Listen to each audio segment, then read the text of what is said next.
So we'll start off with 3 sets of 20 pull-ups with perfect bearing, breathing through your nose the entire time. And between each set, you usually run about 100 to 200 yards. The firewall's about 200 yards. You run over, touch it, come back to position or ceremonial position. And then the next guy will hop up. They just bam, bam, bam, bam, bam, as fast as you can through it.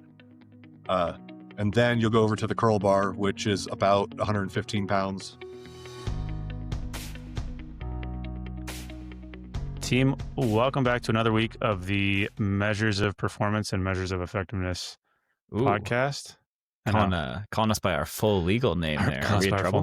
Well, I also was thinking, like, there's probably a good chunk of people listening that don't actually know what Mobs Most I'm sure there's a lot of people listening who still haven't quite figured out what the name is. Exactly. Well, so there you go. Measures of Performance, Measures of Effectiveness podcast. My name's Drew. Joining us tonight. Thank you, Alex, for coming on. Team, before we have these episodes, we talk about what we want to banter about, and you just threw down Cardi B. I did. I'm going to turn it over to you because I have no idea where this is going. So I had like seen headlines, news articles, whatever about the Cardi B lawsuit. Thought nothing of it. What's a song she sang? She's a rapper. She's done a bunch of stuff. I know that. I honestly don't know. I don't follow her. Oh, that's her. Yeah. She's a recognizable face, at least, even if you're not into her music. She's a recognizable face because of her face, not because she's like famous. But I was mostly ignoring everything going on with the lawsuit. I didn't even know what the lawsuit was. Turns out it's hilarious. I'll try not to like ruin the whole thing, right? But like it's getting covered everywhere. But she had like a medical appointment that she was going to. She was trying to keep it quiet that she was pregnant, so she booked it like after hours. She's pregnant? She was. This is like 2 years ago. This is way after the fact. She's saying what? Yeah.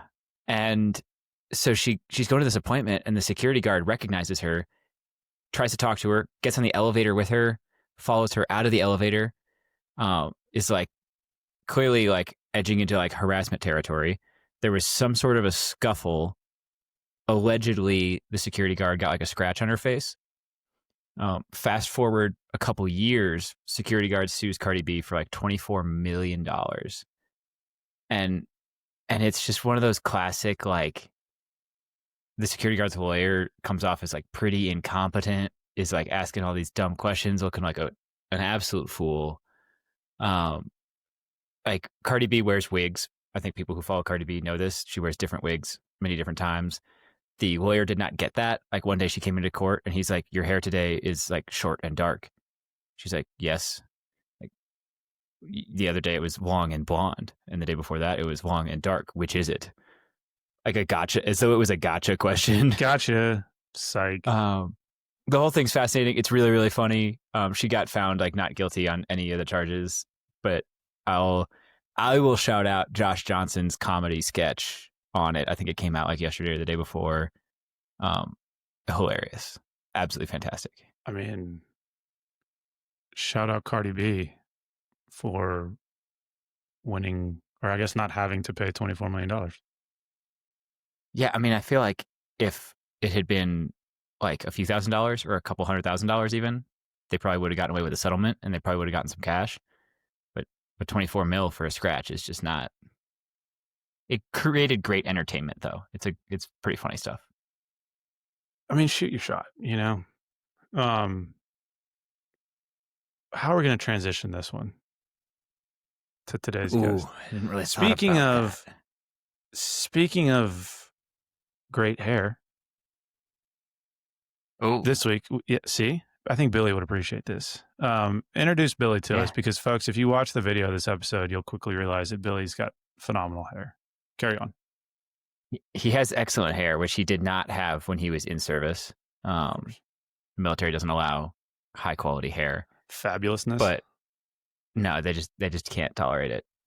Billy Lashley served as a United States Marine and specifically as a body bearer from 2019 to 2023. If you're not familiar with the body bearers, we will explain that in depth in this conversation. But in that time, he performed 625 funerals, including high-profile state and joint service funerals. Took part in the Friday night parades at the Marine Barracks, wreath-laying ceremonies. All these things are like pretty well-known events at Marine Barracks Washington. His roles within the section included recruiter and instructor. We also dive into what that means, giving him a front row seat to both the weight of the mission and the responsibility of preparing others for it. You'll get some of this just listening to the episode, especially if you're like watching the video and stuff, but I highly suggest cruising over to Billy's Instagram page. We will link that in the show notes to understand, like, part of this is to set the record straight on some comments that were made in a previous episode about the body bearer fitness test. But part of it is just like the potential strength and speed of really, really good fitness genetics.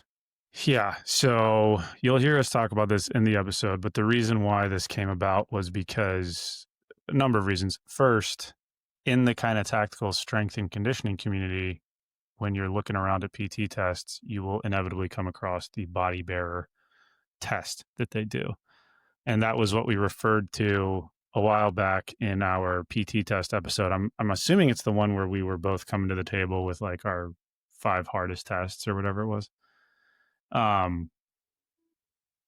Heavy barbell movements done for lots of reps is kind of where I'll leave that. We spoke a little bit about the body bearers in that episode. Lo and behold, one of Billy's buddies, sounds weird, one of Billy's buddies was listening to that, shot it over to Billy, basically saying like, hey, these guys have a couple of things wrong about this, yada, yada, yada. You should reach out to them. Thankfully, Billy did. And so here we are having a conversation with a real life body bearer, which for folks that have either been to Arlington or have seen any of the funeral ceremonies within Arlington, the whole point of these guys is to kind of not be human. That sounds bad, but hopefully you get what I'm saying. Like it is the stereotypical flawlessness of what the Marine Corps is trying to promote when it comes to like ceremonial type stuff. Think silent drill team. Body bearers are kind of under that same umbrella. So to have somebody be able to come on and speak candidly about what that world looks like was pretty sick. Not to mention the fact, like you just said, and he'll rattle these off in the episode itself, just as a teaser, like 315 squat for 20 reps and a 6-minute mile for 3 miles. So 18-minute 3 mile for the PT test. Just insane physical attributes. And that's really what we wanted to dive into, but more importantly, kind of the coolness factor of the whole body bearer ecosystem.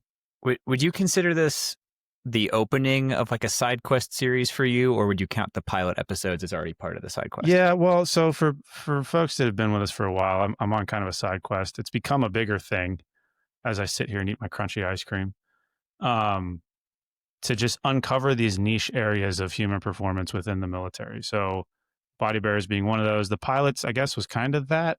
But I think what you and I realized as we started this platform is that as the name grew and grew, we can start to bring people on that we may not have otherwise had access to. For example, the lead pilot of the Air Force Thunderbirds, one of my favorite episodes. Shout out Astro. But more to follow on this side quest More to journey, follow. exploring really specific, unique corners of military. Specific, unique corners. I mean, the submarine one still ongoing. Billy's hooked us up with some interesting folks. So I say that, and I say this in the post-recording or the post-episode recording as well. If you're in one of those places or you think you're in one of those places, reach out. I am willing to violate our first rule for somebody who's in a cool-ass position, subject to committee approval. Should we revisit rule number 1 here just so the audience knows and remembers? Go for so it. as a broad rule, and like Drew said, there's like unique situations where flexibility might be applied here. But the first and only rule of the Mops and Mo's podcast is if you ask to be on the podcast, we don't bring you on the podcast. Yes. So get recommended by somebody else. Well, and we don't say that to sound like assholes. We say that because we will get emails from people who are like rattling off their accomplishments and then being like, I think I should come on your podcast. It's like, well, so I don't know if like Drew knows it, but like the podcast is registered under my email address, and like the LLC is registered under my email address, and a lot of things with like public repositories are registered under my email address. I get like pretty constant requests from PR firms. Oh, yes. Requesting that we have their client on the podcast. I have never responded to a single one of those. But we did respond to Billy. Yes. And I'm glad that we did. So prepare to feel quite weak And if you're watching the video, prepare to feel as though your hair is somewhat insufficient, as is your jawline, because man, he's got a good one. But yeah, enjoy. Let's start from the top. What are the body bearers? Because I think people will see the title of this episode and might have no clue. So body bearers are the casket team for the Marine Corps in Arlington National Cemetery, and then anything outside of Arlington that is more public facing. So for the most part, if you've seen it on the news, you've seen it on any form of TV show or the internet, it's probably us carrying it. So for example, I did Robert Dole, Don Young, John Lewis, and Donald Rumsfeld.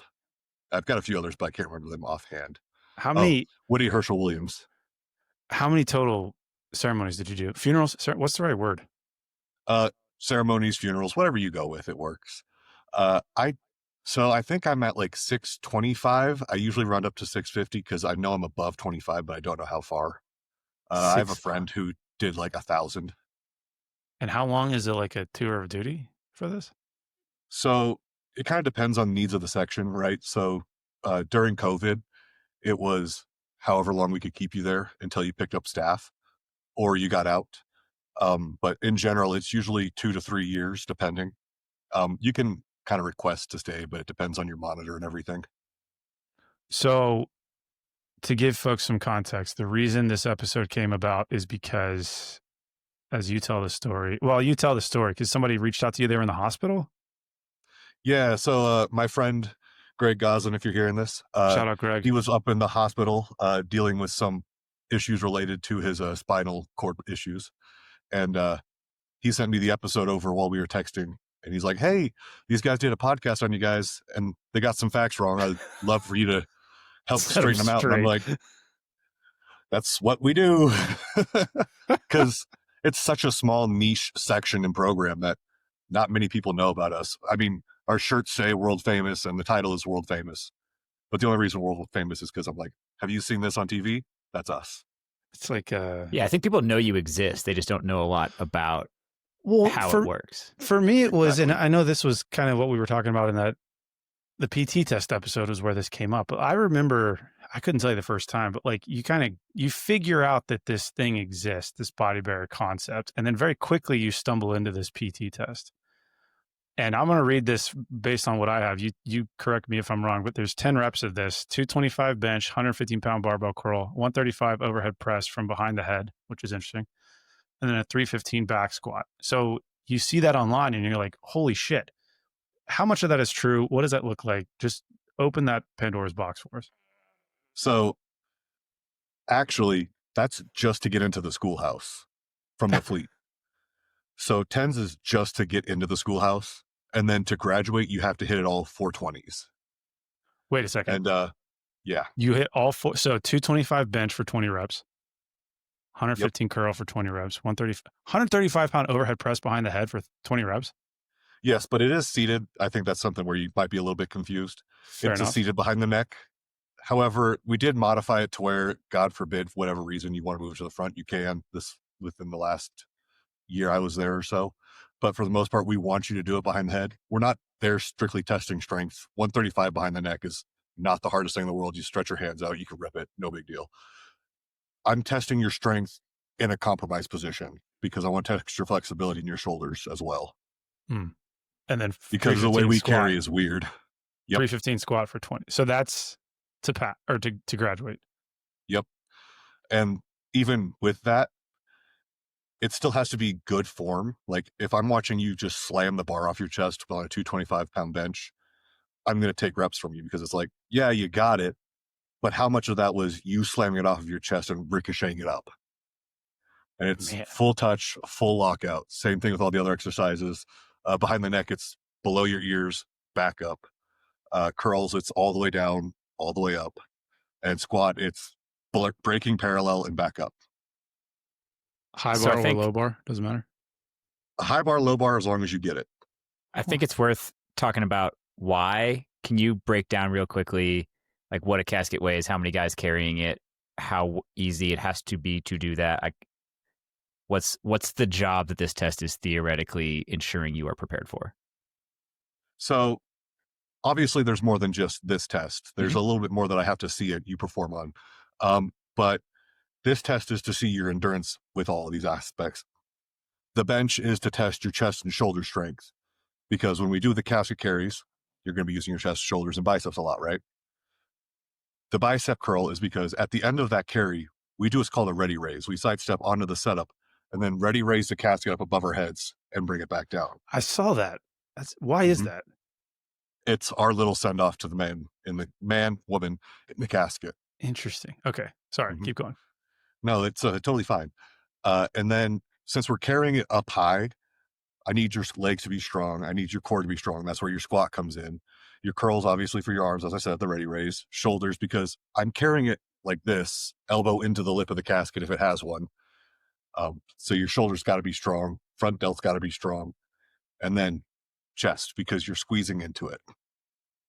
And there's only 6, correct me if I'm wrong here, 6 Marines on a casket. Other services, they use 8 guys. So 6 Marines on the casket. Other services use 8 unless they find out the weight is significantly lower or the box is significantly shorter. Then they'll kind of cut it down to 6. I think the Army and the Air Force will occasionally run a 6-man team. And then just so you understand, you said 600-pound casket. While that is a middle ground weight, I've had it go anywhere from 100 pounds, which is mostly repats. So like they'll dig up a body in Peleliu, fly it back to us. And so they'll put a uniform in the box and some bones. Usually weighs nothing, but you still got to carry it, right? Show the respect to the man in the box or woman. Trying to be respectful here of everybody. And then I've had caskets go upwards of 1,000, and I've heard of caskets being 1,400 pounds. Specifically, Barbara Bush's casket was 1,250, if I remember correctly, coming out of the Capitol building filled with flowers. 1,250 pounds. She didn't seem like that big of a woman. It wasn't her that weighed that much. Sorry, that was the flowers. You're good. I had to take a whack at that one. Oh man, no, you're good. I spent 4 years in a cemetery, so my humor is all over the place. Also, if I refer to it as a box instead of a casket, that's just slang. I will apologize now. That's fair. I think this was a conversation that we had, Alex, in the PT test episode. The question of whether or not you also have to maintain a 300 on your Marine Corps PT test. Does that still factor in while you're there or no? So you don't have to maintain a 300. You have to maintain a first class on everything. But for the most part, every bodybuilder is going to run a 300 CFT. Alex, if you've run a CFT, you know, it's not the hardest thing in the world to pull a 300. The PFT, everybody usually sits around 285, 275, yeah, I'm mostly curious about run times for these guys. Yeah, you're talking that's where I'm going with this. Big boys. So my run time, I ran 18 minutes. But that was me. Most of my guys run 20 to 21. Wait a second. For folks that don't know, this is a 3 mile. This is not a 2 mile. So you ran an 18-minute 3 mile. You squatted 315 for 20. I'm blowing smoke up your ass here, by the way. 225 bench for 20, 115 curl for 20, 135 overhead press for 20. Just because I'm going to toot my own horn here. The time I ran that, I actually benched 225 for 25, squatted 315 for 30, behind the neck seated shoulder pressed 135 for 30. And we, as body bearers, we can all rip 115 for probably 50 plus. So we just kind of stop at 20. That's because when you start just ripping the weight up to 50 reps, you run the risk of blowing a bicep, and then you're no use to the team. And the job is the team. Whatever you do in your free time is your free time, but you have to perform the job flawlessly.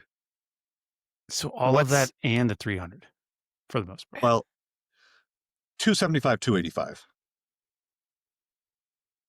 What's a typical day look like for the team? Because I'm starting to wonder how much training is happening, what the defect situation is, how many calories are getting consumed. Yeah, seriously. So I'll toss the team in, and then I'll toss the ceremonial drill school in because it's a little bit different. So for the team, you start off your day usually around 5 a.m. You go downstairs, well, you get up, you get yourself ready for the day as you normally would, shave, shower, all that fun stuff. You go downstairs, and you start training CDS for the day. I'll go through their entire training program here in a second, or at least the standard training program, because there are days where things are a little bit different, or like PFT, CFT season comes around. There's more cardio involved, obviously. But for us, we'll go downstairs, run CDS through their stuff, and then we'll run the funerals for the day. So we'll run the most complex funeral through the day. So I'm going to say we have a post-chapel full honors casket. You'll go through, you'll practice unloading from the hearse, carrying it into the chapel, pulling it out of the chapel, loading it on the caisson, unloading it from the caisson, placing it on the setup, and then folding the flag.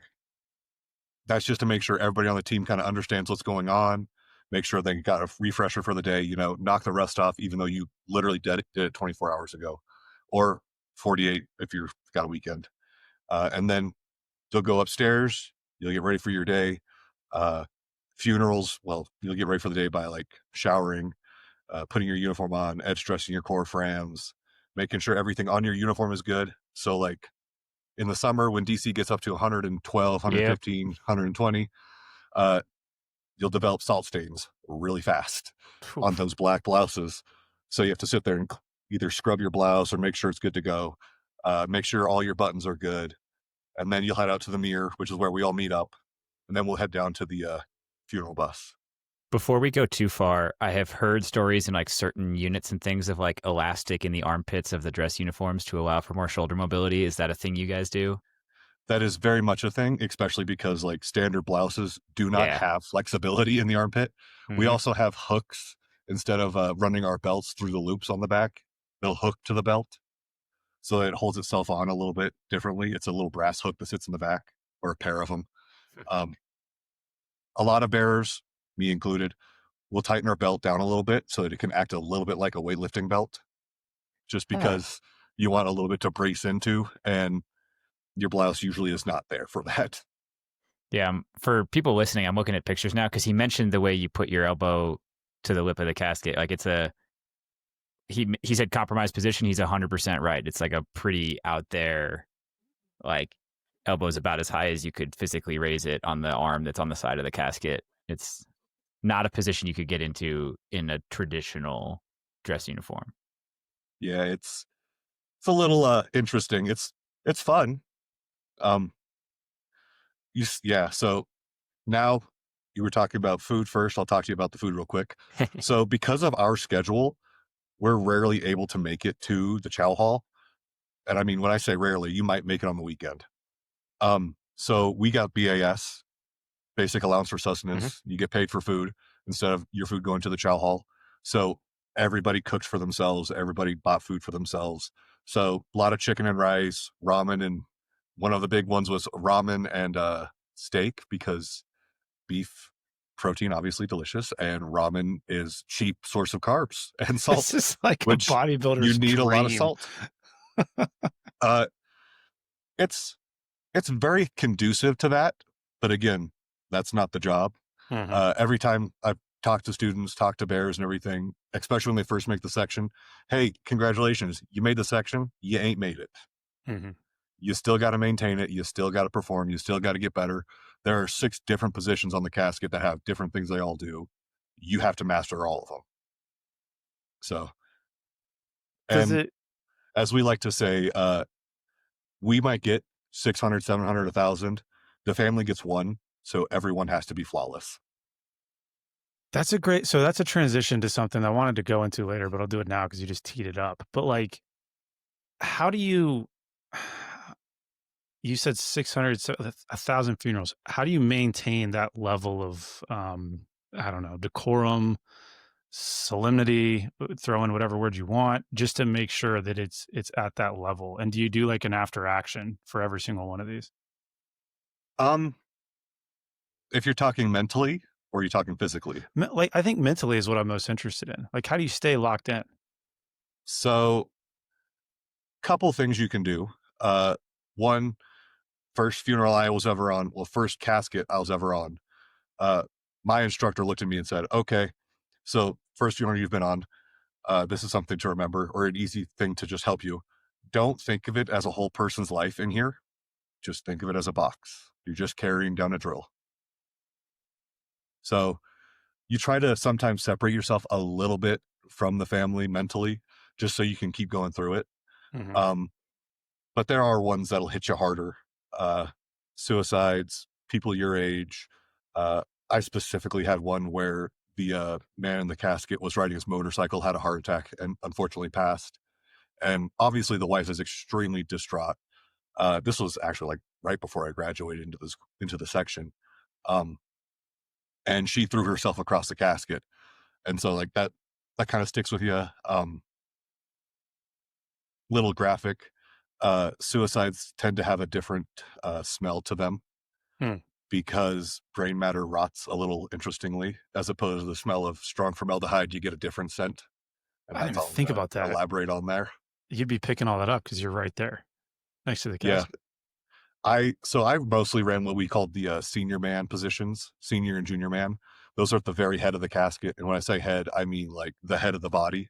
So it's usually the back of the box, and so that you picked up on pretty quickly. Whoa, man. hmm Did we I know I took you away from like the day in the life. Did we leave any stones unturned, Alex? We hit the facts. I mean, I'm Ceremonial drill thinking school. this this brings us into a topic that I think Drew is going to talk about at a different time. You're wearing the eighth and I Mhm. shirt. Is that where like you guys train? Does everybody live there? Is that the deal for body bearers? Yes, so every body bearer is stationed at Marine Barracks Washington, 8th and I, the oldest post in the Corps, as everybody likes to say. Um, and I like to joke that the barracks definitely feel like they were built in 1801. Um, just how it is. They tossed a little electricity and a little AC in and said, good to go, boys. But yeah, that's where you're at. Okay, so I'm trying to picture.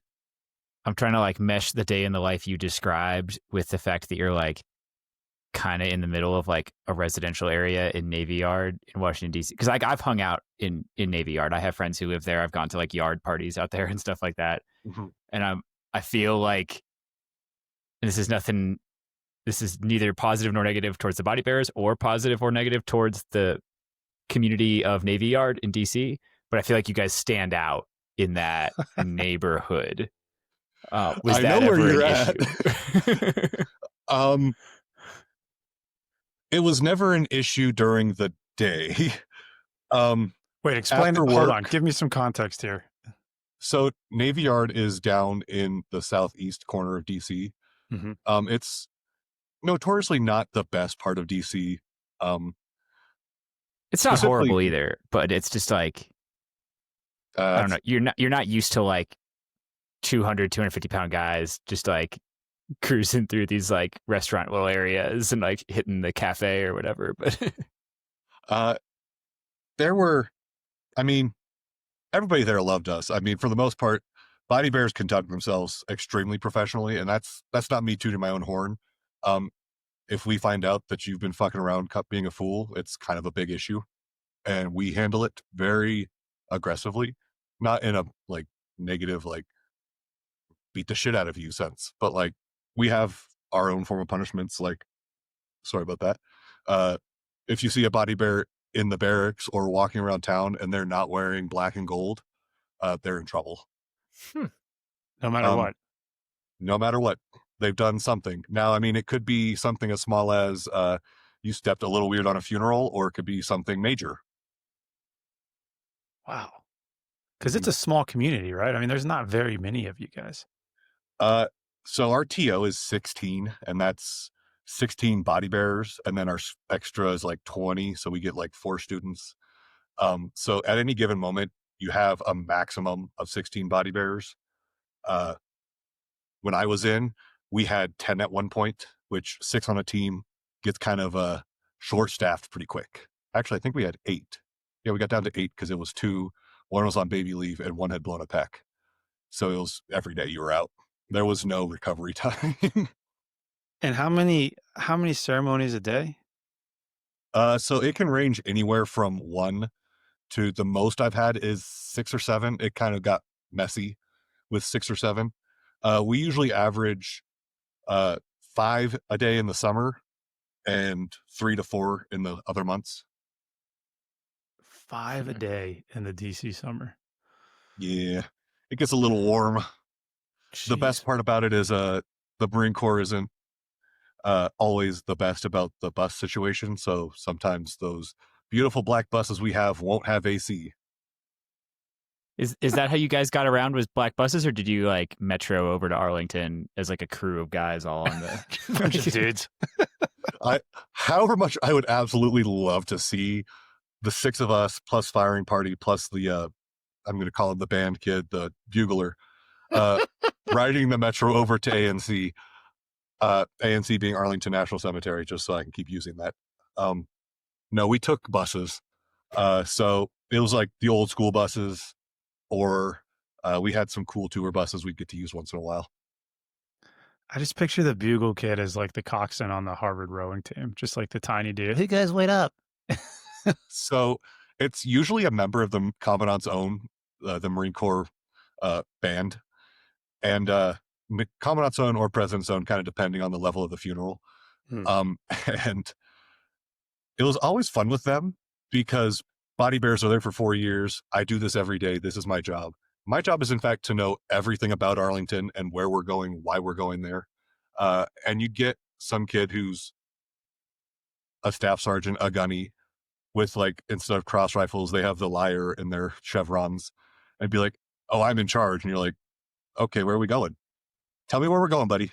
Show me the list. You have the list, right? I have the list right here, but you know the sections? No? Cool. Sit in the back of the bus. It is like the band kid. Mm-hmm.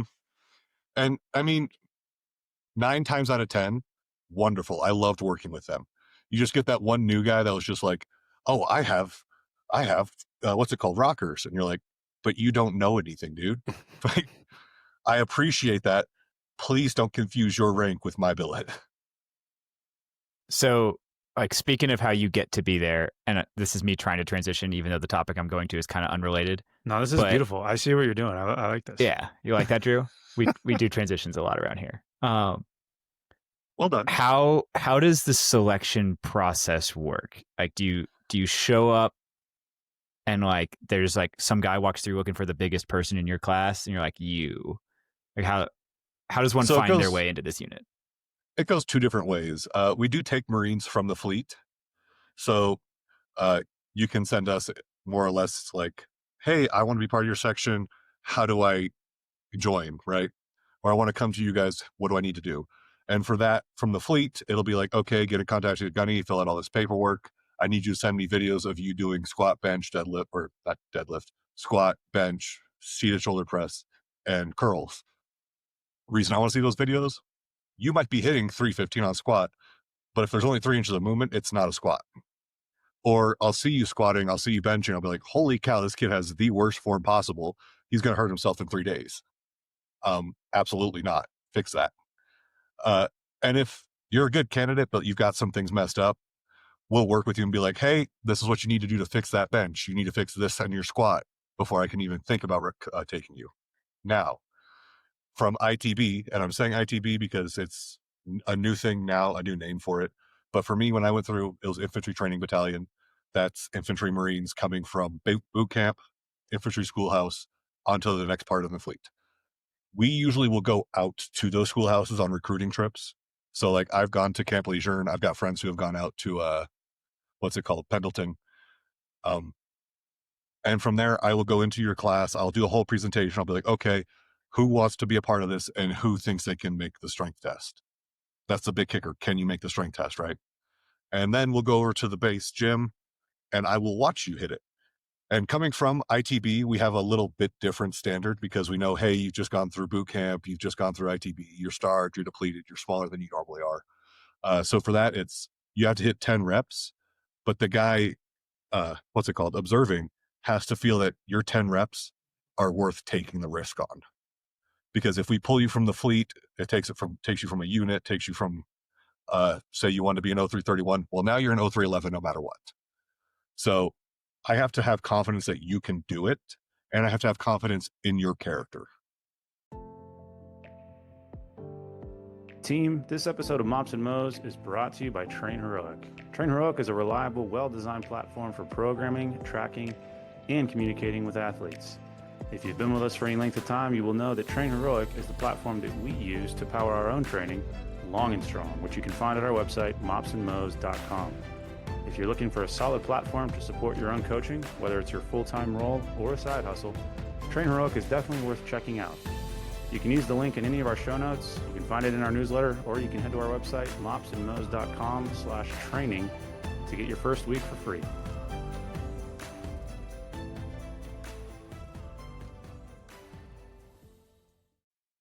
So the kind of guys that are hitting these numbers at boot camp that are like raising their hand to do this, I want to try and like dial in the demographics a little bit. What's the like weight range and height range of people you're looking at? I have had anyone from 180 to 200 that we've taken. You just got to be strong. I mean, especially because you just have to hit 10 reps of all of it combined, right? So if you hit 7 bench, 3 shoulder press, 5 curls, and 3 squat, like, okay, we can work with you. It's 10 But combined? coming from infantry training school. Oh, okay. Missed the part. Yeah. So that's like the kicker for infantry school is because, again, I know you're depleted from boot camp. I know you're depleted from ITB. That makes sense. I'm going to work with you a little bit in that sense. Our height ranges 5'10" to 6'4", and that's because on the box, if you're above those numbers or below them, you're going to be a detriment to the team because either I've got to carry up to 6'6", and as a 6'1" person, trust me, I've carried with a guy who was 6'4", and I questioned if he wasn't 6'6". It's really hard to balance with him, and then he also has to come down to my level, which is a less comfortable carrying position because you're further away from the box, which takes your shoulder from here with your whole skeletal structure to hold to out here where you're just holding with your shoulder. Inverse, the guy who's 5'8", 5'9", has to stand on his tippy toes or everybody around him has to come down to him. So you have to kind of like, you got to be 5'10" to 6'4". I'm sorry for everybody shorter or taller. But on that topic, you can actually be over 6'4" and be in the color guard. So there's that. I'm looking at the pictures of body bearers in action. I'm seeing some, I don't know if it's the same team, different teams. I don't know. Like it's hard for me to discern what's different teams because these guys are carrying it waist height, which doesn't seem like it's your team. That's probably an INI unit. Okay. So the teams I see carrying at shoulder height, not a lot of these guys look like they weigh 180. What's the like typical, like once they get bearer? To you guys? Yeah. So typical bearer sits between 230 and 260. That's a big difference from 180. The heaviest guy we had was Jesse at 6'4". He was 290 pounds. I think he said 300 at his heaviest, but yeah. You don't usually stay that heavy, especially going into PFT, CFT season. Everybody kind of slims down a little bit because my job is to be perfect on funerals, which being a little heavier helps. Weight moves weight, right? But I still have to be fit enough to perform the CFT, PFT because I still have to be a Marine. We talked about the 10s, the 20s, the barbell movements, the PFT you still have to take. What other movements do you guys test, either formally or informally? I've seen dudes holding 45s and just walking while guys are yelling at them. Like, what all are you guys getting after? So that's down at drill. That's ceremonial drill school. So I'll actually go into that, their typical day. They usually get up about 4:30, 5 a.m. because that gives them time to kind of like refresh knowledge in the morning, eat a little breakfast, get a little food in their belly because they're about to go actually to like training, little water in them, get ready for their day. And then about 5 a.m., everybody goes down, right? So at 5 a.m., we'll get down to the drill pit. They'll get online. That's at what we call a ceremonial position. I don't know if you can see it in the pictures, but it's hand, fist, like that. In front of you, feet shoulder width apart and parallel. And from there, we'll go into the morning. They'll start their day off with, and it can be inversed if it needs to be. You know, I don't want to hit the first thing first if yesterday you hit this the weird way or whatever. So we'll start off with 3 sets of 20 pull-ups with perfect bearing, breathing through your nose the entire time. And between each set, you usually run about 100 to 200 yards. The firewall's about 200 yards. You run over, touch it, come back to position or ceremonial position. And then the next guy will hop up. And they just bam, bam, bam, bam, bam, as fast as you can through it. And then you'll go over to the curl bar, which is about 115 pounds. I say about because the plates have been smashed over the decades. So it's about 115 pounds. And you'll hit 3 sets of 20, not super strict, but pretty strict curls. Again, perfect bearing, position of attention, hitting the curls. And then you'll take off to the firewall again. In that firewall run, you're allowed to breathe through your mouth, recover, do everything you need. And then you come back and hit it again. And then from there, we'll move into either knowledge. So, okay, where in Arlington, so like your first few weeks of drill, what's the position of the bear? What's the position of the casket? What is the primary mission of the body bearers? What's the difference between this funeral and this funeral? Who rates a funeral in Arlington? What's a full honors funeral? What's a standard funeral? What's a dependent funeral? And then as you progress, you'll go into, okay, now we're going to move into a little bit more strength focused on casket and urn work. And I say urn because I've seen some nasty urns. I actually saw one specifically that was a full honors post-chapel urn that my other bearers had to carry because it was a small casket that wouldn't fit into the mock casket they put on for those. So they had to carry it. I think it was a mile. Perfect 90 degrees, hands under, palms flat. It was a slayer. We saw him coming over the hill and we're like, oh. Did they know that at the time, or did this just like, oh shit, we got to do this?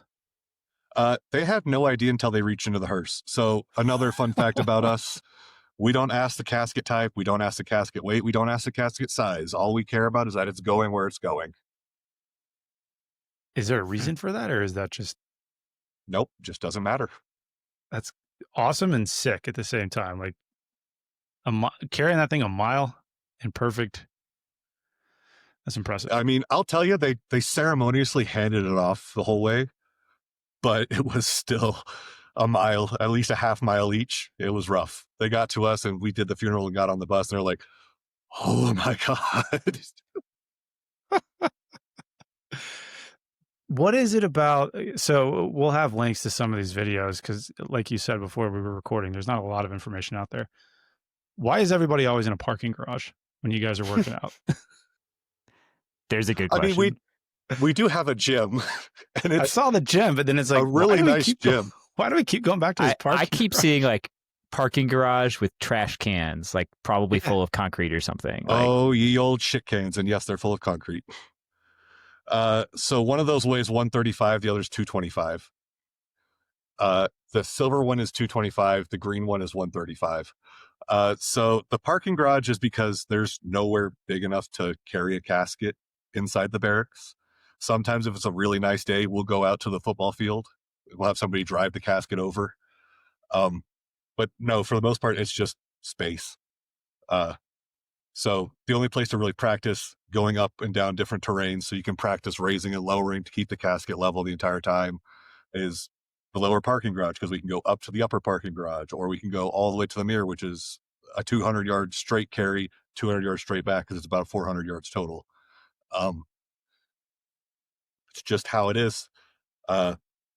Make do with what you got. Improvise, adapt, overcome.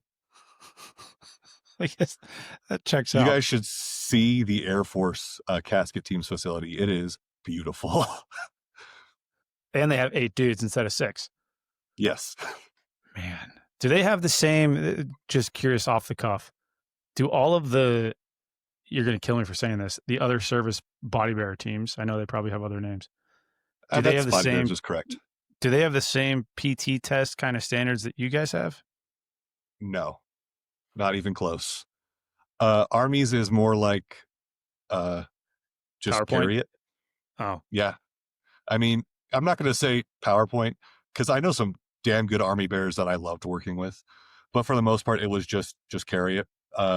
What they do is they basically put the guys that are weakest or least experienced on the 2 inner positions for them. So 4 men on each side. The 2 guys on the insides will be the weakest, or I'm going to say the weakest link. And then everybody else has got like the more experienced positions because, I've got to be actually folding the flag. I got to be giving commands. I got to actually pay attention to things versus I just got to pay attention to the dude in front of me. Air Force, they do have a strength test and everything. It's not as ballistic as ours because, again, you've got 8 guys and a lot, especially when you have the ability to separate into strong team, weak team, you can kind of get away with not having the same standard. Do you ever do a multi-service like casket maneuver? Does that make sense? Oh, yes. Oh, yes. So any state funerals we do, those are always joint teams. So you'll have 2 Marine Corps body bearers, 2 Army body bearers, an Air Force, a Space Force now, a Navy, and a Coastie. So that would be like Donald Rumsfeld.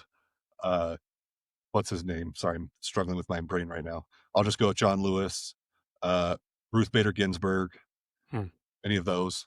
And then I'm trying to think of any others that would be. Oh, Woody Herschel Williams, who was a Medal of Honor recipient. His was a joint team up until unloading from the airplane, reloading the airplane, and then taking it inside of West Virginia. We did all of that. Man, that's awesome. Sorry, I'm firing random questions at you because I just was This is how it works every time I answer these. So I was riffing on these all day long because I was pumped to have you on here. The nose breathing piece. Am I correct in understanding you are not allowed to breathe through your mouth for the entire kind of ceremony, so to speak? I mean, obviously you can get away with some of it, but the actual movements themselves, nose breathing while carrying all this weight. yeah, so you will never see a Marine Corps body bearer breathe through their mouth. Like, and when I say body bearer, I'm not talking I unit.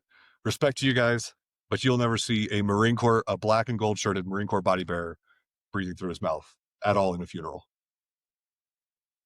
Even on what's his Woody Herschel Williams, Herschel Woody Williams' funeral. The half-mile we carried him all the way through to the end. Never once did anybody breathe through their mouth until they were off the box and everything was done. Are you rated on that, or is that just like a agreement to be a badass?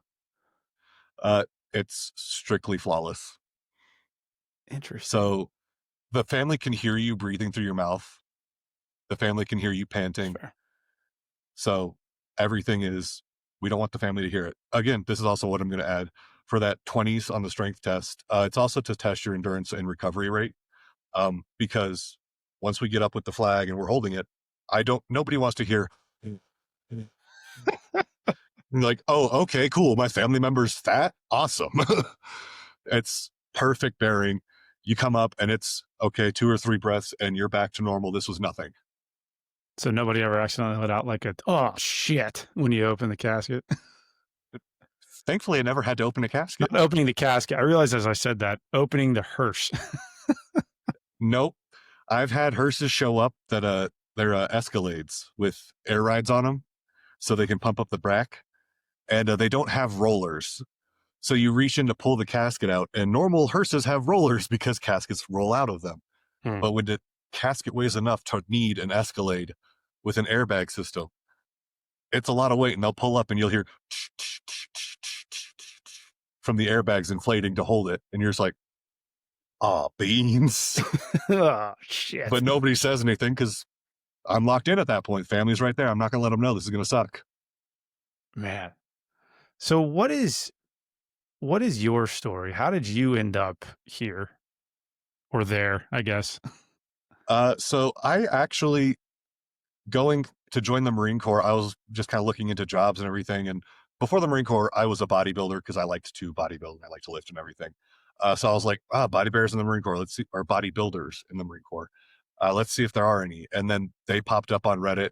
I looked into them, looked at the YouTube videos, and I was like, oh, hell no, these guys are crazy.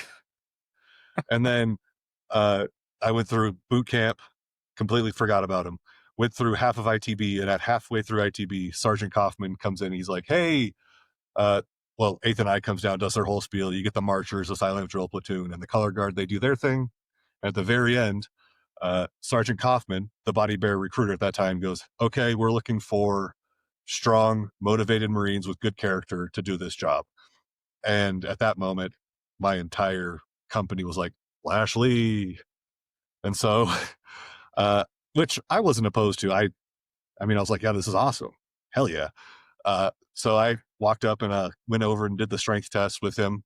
I think I hit like 12 bench, 8 to 10 behind the neck seated shoulder curls, and I think 8 curls or shoulder press. Gosh, dang it. 8 shoulder press and then 8 curls. Sorry. I'm also on a bodybuilding prep right now. Brain's not good. And I was already a Marine, so it wasn't good to start. We got him at his lowest point. Pretty much. So went and did that, and then we went for the squats. I hit one squat, went for my second one, and just crumpled. So yeah, they will take you if you crumple on the squats. And then went to DC after that, spent 9 months in the schoolhouse getting slayed, absolutely just the heck trained out of me. Graduated at 9 months, and then I was a body bearer for 3 years after that. Learned everything I could about it. What is the pass rate for folks that show up versus graduate the pipeline?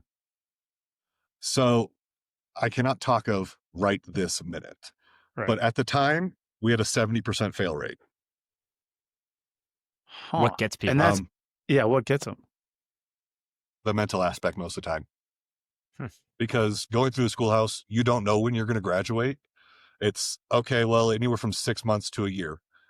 But there are like milestones you'll hit and you'll be like, okay, I'm coming up on it. I don't know when, but I'm coming up on it.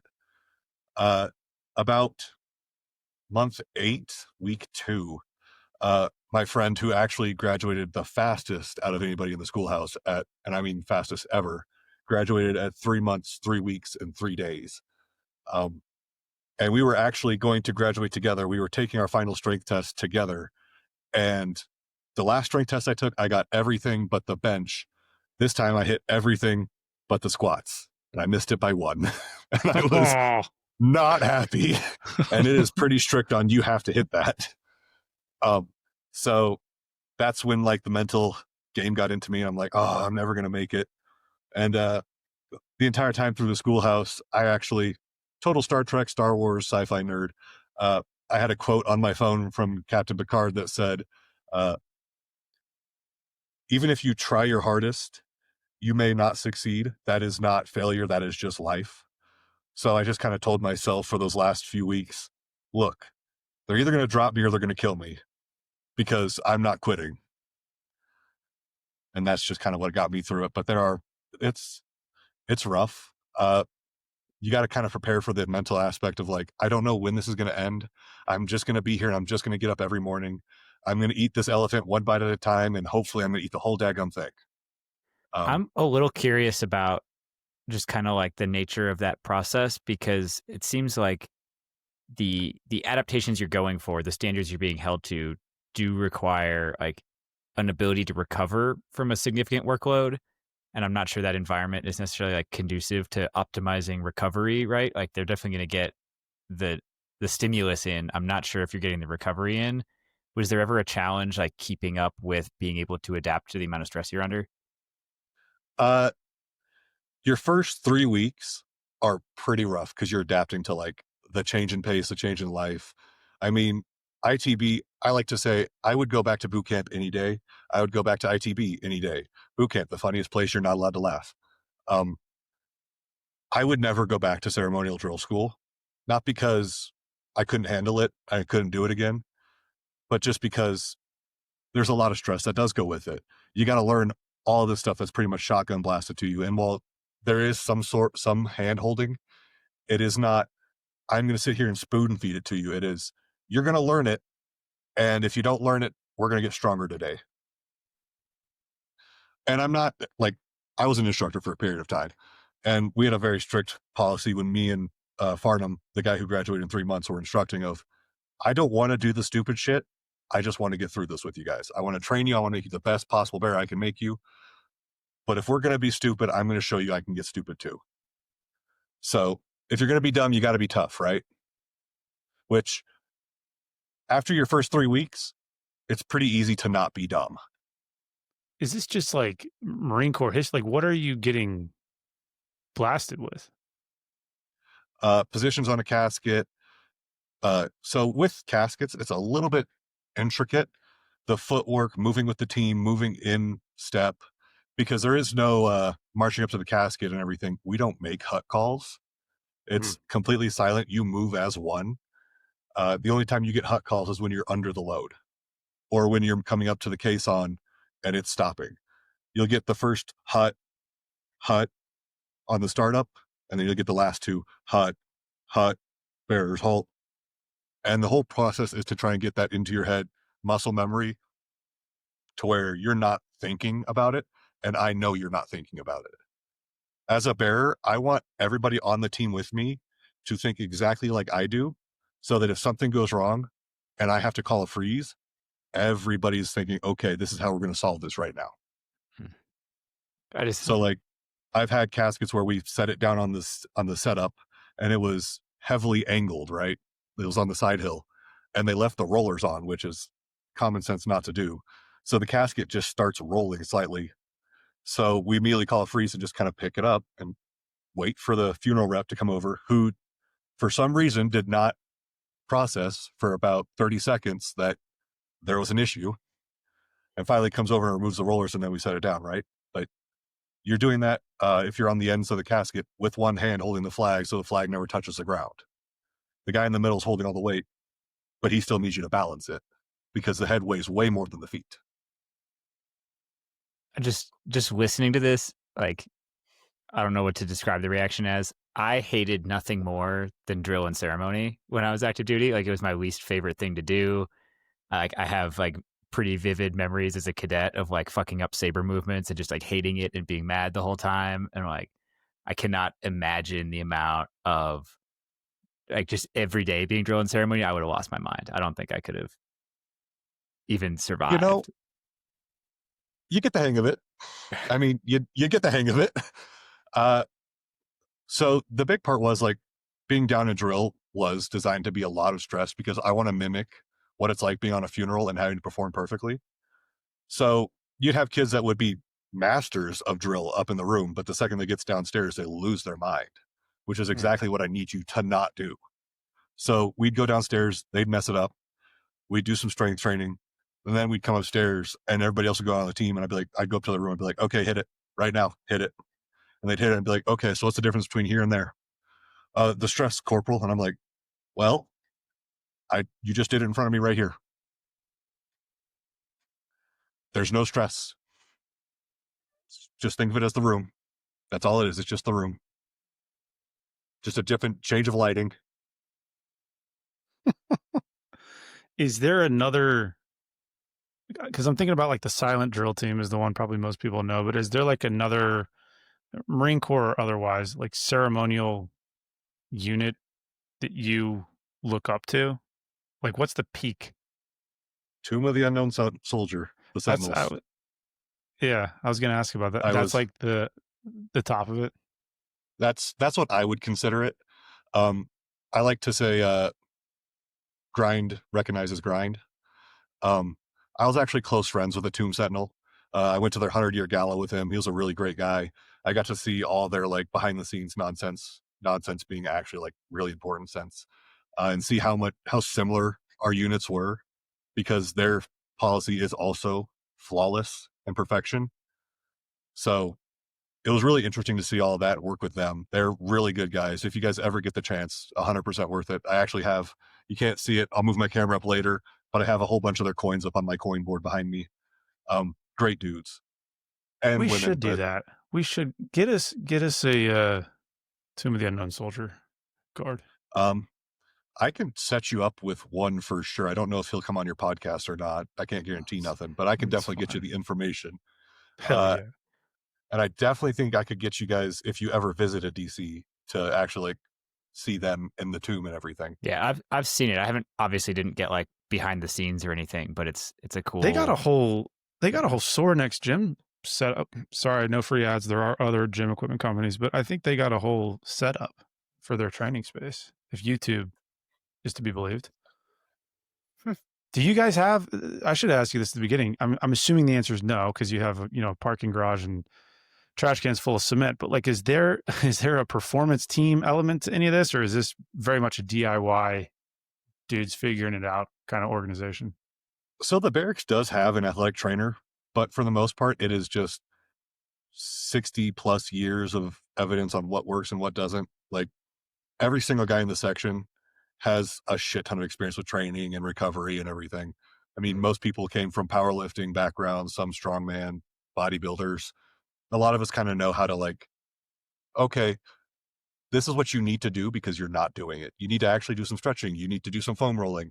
You need to work on your core because you have no core strength. In general, it comes from a lot of anecdotal stuff. But if kids are experiencing any issues, first off, they're supposed to tell us because nobody wants you hurt. We want you to succeed. I mean, that was the biggest thing I always told the students is like, I'm leaving and I don't want this section to die because I left it poorly and I didn't prepare you for it. So it's always like, hey, if you're feeling like usually the first 3 weeks because of the curls, you develop forearm pain. Hey, go to medical, go to the trainer, get taken care of. I'm not here to hold you down and break your legs. I'm here to make you better. And like on that topic, everyone in the section has had somebody who broke physically. Like Don Young's casket broke my back. I had a friend who broke down literally a drill. broke your back. Yep. That's the picture I'll send you. I actually have a very high quality photo taken by the government because my eyes went. It's the only time you'll ever have a high quality photo of a body bearer breaking. Jeez. And I did 45 more steps down the Capitol building steps, loaded him in the hearse, got inside the Capitol building and started screaming at the Air Force bearer behind me for dropping 900 pounds on me. Not a good time. 2 out of 10. Jeez. I was going to ask, well, I'll say, well, no, I won't. I won't save it for later. I'll ask you right now. Is there a particular moment, I guess, besides breaking your back in a funeral that stands out? And I want to ask like humorously, but also maybe we'll go both ways with this. Is there like a funny moment? And then is there a moment that sticks out to you of like, wow, this is pretty sick? Yes. So I'll start with the sick one and then the funny one. PFC Bruce Wayne Carter Medal of Honor recipient was buried in Florida. I don't remember the grave exactly, but we reinterred him to Arlington and we unloaded him from the plane and got to meet his mother and a few other people, a chaplain, and I forgot the other guy, what he was. Got to meet them. And then we went to Arlington and did a full honors funeral for him, delivered him to the graveside, and then started our march off. And the mother runs up to us and is like, hey, I just really wanted to thank you guys and everything. Like, you guys have done a lot for me. I just wanted to tell you guys about me and Bruce. So when they brought him back from Vietnam, they said I couldn't get him to Arlington. So I buried him in Florida. And they said I couldn't get the hospital named after him. I got a hospital named after him. They said I couldn't get the playground named after him. Got the playground named after him. When they said I couldn't get him to Arlington, I said, by God, I'm going to. And while this will be the last time I ever get to see him because she was in her 90s, she's like, I wanted to just say thank you guys for everything you've done. And I'm happy he's here with his brothers. And I'm not going to lie, that was soul crushing in the good way. Yeah. I was like, oh, man, I thought I didn't have a heart anymore. Is this while you guys are marching away like in unison, or have you quote unquote broken character at this point? So we had marched off and gotten to the funeral bus. And when we hit the funeral bus, bearers halt, step freeze, POA, hand salute, lower, and that's your break. And so she ran to the bus and is like, yeah, like it was wonderful. It was probably one of the best moments I've ever experienced in the cemetery. I got 2 funny ones. Please. One was this funeral was running an hour late, and every funeral is on the hour, and we had a 5 funeral day. So we didn't have really time for this to be running an hour late. And when they finally get there, the man in the box shows up. We unload him and set him down, flag fold everything. And the family's like sitting there, little jittery is what I'm going to call it. And so we have to march from there directly to the next funeral, unload that box, set that down, because that was a dependent. And we march off, get to the bus, salute, and cut. And our funeral rep, love her to death, Staff Sergeant Gutierrez, runs up and she's like, y'all, just so you know, the man in the box was a fent overdose. And I was like, and they didn't think it was time to stop? Yeah. I was like, that's a little bit rough. And I'm not one to laugh at other people's pain. But at what point do you go, maybe we should stop? Other funny one being, there was a Special Forces Marine that we were burying, Tamateo Tai, who was very well known in like the secret squirrel community. And so we had the director of the CIA at the funeral.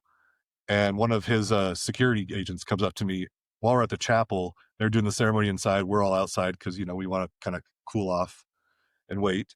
And comes up to me and goes, hey, how much longer do you think this is going to take? And I was like, oh, it's Father Thevenin. It'll probably take about another 10, 15 minutes. He's like, okay, gets on his little intercom.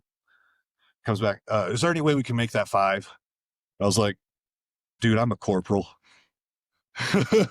No, you got to talk to somebody else.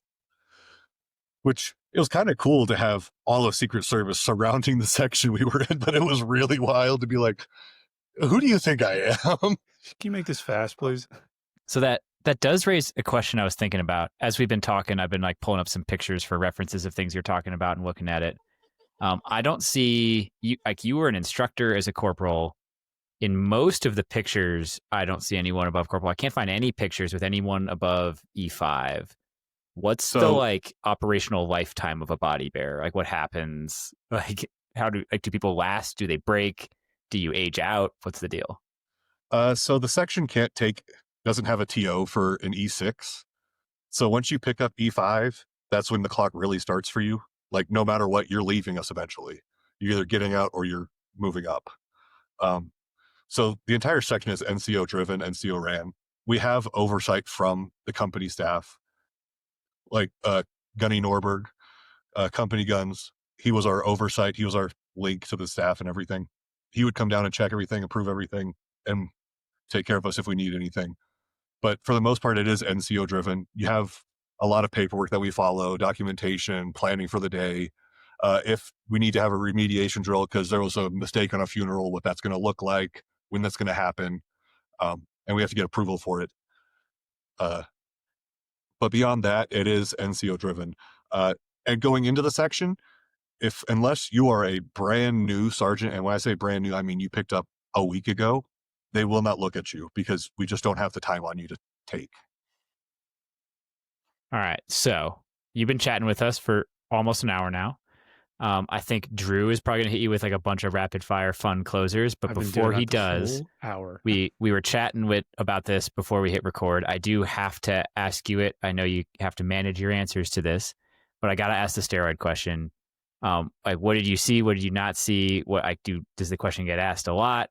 And we'll get into testing in a second, but I'll let you answer that first. So the question is routinely asked. If you've seen Reddit, it's rather routine. There's other parts of Reddit that are interesting, but rather routine. I will tell you exactly what the Marine Corps Body Bearer SOP policy states. Marine Corps body bearers will remain within standards of all Marine Corps rules and regulations. So, no, you're not supposed to take steroids. You're not allowed to take steroids. It's Marine Corps. Can I tell you that nobody ever did? No. Can you tell me that anybody in your unit never did? Nope. Alex is a big steroid user. Yeah, I'm a solid 165 over here. A lot of steroids.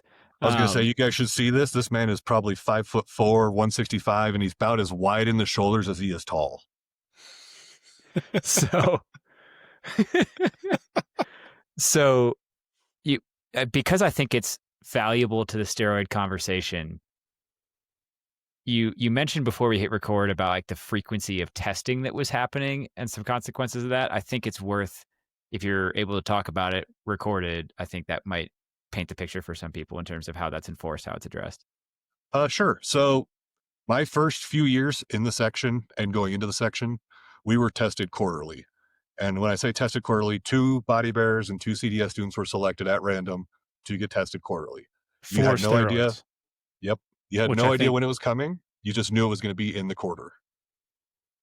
So And I think a lot of people think testing, they think your standard urinalysis, like that's not a steroid test. No. This is a different thing. And you and two signed a people paper is like, saying it was a steroid test. Yeah. and like 2 people doesn't sound like a lot for some other units, but these are small teams. Like 2 people means like 10 to 20% of your team is getting tested every quarter. Every quarter. And you never know who it's going to be. I mean, I definitely had times where I was like, they're definitely picking this person because they're large. You definitely had times where you're like, okay, this is the 3rd time they've tested this guy. That's not random. On the topic, it was quarterly for 2 years. And again, it was random inside the quarter. Sometimes they would be 3 weeks apart. Sometimes they would be 16 weeks apart. You never knew. So it was always like, don't be doing shit, guys. And nobody ever pissed hot. We had exactly one happenstance where somebody pissed hot. I'm not going to say who. This was before my time. So again, nobody pissed hot. And the reason he got tested at all was because he beat his wife. And explains quite a bit, doesn't it? Yeah. It's Man. okay. A lot of people weren't the biggest fans. So So you're some saying people that beat themselves. it is possible to hit 20 plus reps on all these things and run an 18-minute 3-mile natty. Yes. Hell yeah. Am I going to sit here and say that everybody can do that? No. And for folks Everybody that has aren't different watching, natural talents. for folks that aren't watching the video, you have great hair. So Thank you. I try. I was gifted. Everyone in my mother and father's side died with a full head. So full head of hair or full head? both. That's good. It is Okay. funny that he talks about like genetic gifts and it's focused on the hair, not on like what is your like height, weight, and body fat percentage right now? He's prepping. So right at this minute, I am 6'1" and 220 pounds. At my heaviest this year, I was 260. And no, I was not running an 18-minute 3-mile at that time. That was my next question. Could you still make the team? Could I physically make it? Sure. Would I be the fastest guy on the team? No. Actually, my last PFT, my company commander had seen that I've been running 18s for the last few years. And he was like, his first time running it with us, he was like, okay, Lashley, you going to run an 18 with me this year? I'm like, hell no, sir, it's my last PFT. So because I am who I am, out of spite, I ran the first 2 miles with him at a 6-minute pace. And he's huffing and puffing. I look over at him and go, well, thanks, sir. Now I can walk the rest of the way. Just completely calm. Just no effort to it. I was just like, look, man, God gifted me with the body of a gazelle. I don't know what to tell you. That's awesome. This is such a random question, but we glossed over it earlier in terms of the positions of these things. Like the whole sequence. Who decided on that? Why are you holding it that way? Does it change? Is this an evolving thing? Is it fixed, never changing? Like, what does that look like? And I realize I'm setting us back a little bit in the questions, but I'm curious. You're supposed to do closers, Drew. What are you doing? We're getting there. Yeah, well, the box is closed, right? Yeah. So honestly, it kind of grew over time into what it is. So back in the 60s, everybody carried at the hip. That was just because they were pulling, what's it called? Commandant's own band guys and random marchers, which kind of limits your pool. And then they made this its own job at the barracks. And from there, it grew into we carry above the shoulder so that it's above our heart. We carry up. And again, so it's also so they're on full display for the family at all times. You can see them from everywhere. And the 6-man thing's just because that's at the time when they started, that's all they had the manpower to give. So that's all we have. Huh. Okay. Closers. Sorry. That was just from my own curiosity. I'm curious your answer to this one. If you were stuck on an island, what's one piece of gym equipment you take? Barbell. I can do so much with a barbell. Are we allowing plates in that answer or not, Alex? I don't know if we decided. I don't need plates. You just want an empty bar. Yep. You can make weights out of everything. Yeah, people usually go that route. There's like a DIY island gym situation. Mm-hmm. Barbell. Everything we did for the strength test was barbell. Everything we did for it's not a trash body can builders full of was concrete. barbell. That's not your move. Yeah, you You wouldn't take know, a trash. if you want to hear about the trash cans full of concrete, that I can tell you stories. No, Those were before we awful. go, let's take a second. What's a typical trash can workout? Like, what's a session with the trash can in the garage look like? So I'm going to say you're going to have 4 students. So there'll be 2 on the trash can, 1 carrying plates and 1 marching behind, just practicing their marching and staying in step. That's because they're the new guy. They're less than 3 weeks in. Guy carrying the plate, he's there because he's not strong enough to carry the can yet. The guys marching with the can, their job is to carry it in cadence. So you'll have one bear walking backwards, watching how they're holding it, checking their form. Because specifically with the shit can, that's what they're called, the shit cans. You're practicing breaking your wrist into the casket and then pushing that elbow into the lip. And while the shit can is low, you're still practicing that movement. And you got to practice doing that with somebody else. So you're not pushing them or pulling them over and you're getting that good solid hold position. I like to tell the kids, look, when I went through, if you didn't have a bruise down your side because of how hard you were pushing your hand into your side, you're not doing it right because you're not creating enough of a bridge between the two of you. And that's not the other guy's pushing into you. You're pushing your fist into your rib cage as hard as you can so it stays there. So like I tell kids up in here. And that's you holding the. Yep. Can sits in your hand, you lock it, and you just go. When you're really good at it, it's real easy. When you're really bad at it, it's really bad. Okay. Honestly, the shit can's the easiest if you've got somebody across from you that knows what they're doing. And it is the worst exercise when you don't. You know, that's how I feel about this podcast. And thankfully, I've got Alex here on the other side, just bruising each other's ribs. Okay, before we let you go, we brought you on here because there was some misunderstanding about the whole bodybuilder, the whole body bearer setup. What do you think most people get wrong? And what is some things you would want to put out for folks listening to this? The only thing I'm going to say is my number one Reddit peeve, and in general, Instagram, social media peeve, is when people see the guys and see the boys, the kids that I trained, my children, as I like to say. Everybody likes to go, why do they have to be so big? They don't have to be so big to carry a casket. And you do. You do have to be that big. As somebody who did it at 218, it's a lot easier, more manageable to do at 250. People don't understand that 1 pound of body weight is 1.5 to 2 pounds of formaldehyde. So if you go and you weigh 200 pounds, you're going to weigh 400 pounds. That's not including the box, which can be anywhere from 100 pounds aluminum box to an oak box that weighs 4 on its own. The reason you don't understand this is because you don't think about it. We don't let you think about it. We don't want you to think about it. So the guys are big because the body's heavy. The heavier the body, the heavier the body. And Marines don't marry small people. The heavier the body should be that should be on the back of your t-shirt. I mean, we have one that's really cool. We've gotten all the way through the episode without hitting mottos. Do we need to cover some of those before we let you go? I mean, there's 2 of them. The last to let you down. Body bearers will never fail you. And then second one is flawless. Everything we do is flawless, or to that expectation. Okay, actually, there, you teed up the third and final closer that I did have, which was that after living this flawless lifestyle for as long as you did, I mean, how much of that sticks with you? How much of that do you still maintain, either consciously or subconsciously? Like, what are some of the big takeaways from having done this for as long as you did? So you're with a normal unit, so you can you'll see where I'm going. With our unit, you very much had to want to be there and want to do it to stay there as long as it took to make it. And if you didn't want to be there, you didn't have to be. There was no, I'm holding a gun to your head, your career's ruined if you leave. So we only had people that wanted to do the job to the best level.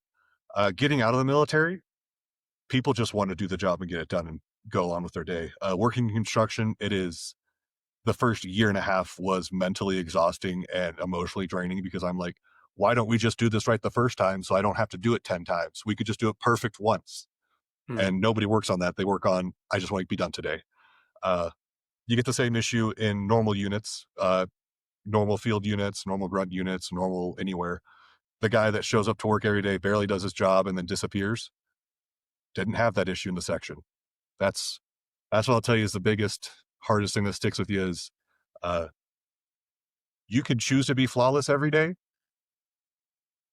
but people around you will disappoint you routinely if you hold them to the same standard.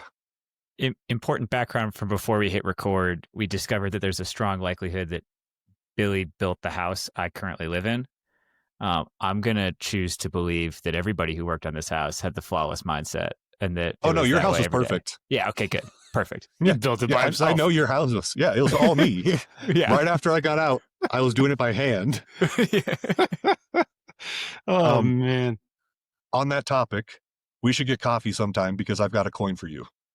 Oh, I don't know if we deserve that, but I will buy you coffee. Since you guys live in the same, will you pick him up and hold him like a casket? Send me a picture. I can't hold him like a casket because I don't have boys to help, but I can probably put him above my head. Will you please do that? I think all of Mops and Mo's Nation needs to see that. No, I think they would appreciate that. My child. Yeah. Something like Lion King. Exactly. Man. All right, man. Well, thanks for hanging out with us. This has been, like Alex mentioned, my side quest is to go as deep into the niche areas of the military as I can. And this is definitely the tip of the spear, so to speak. So thanks, man. Well, I like to say the last thing that anybody has to do with you in the military, but yeah.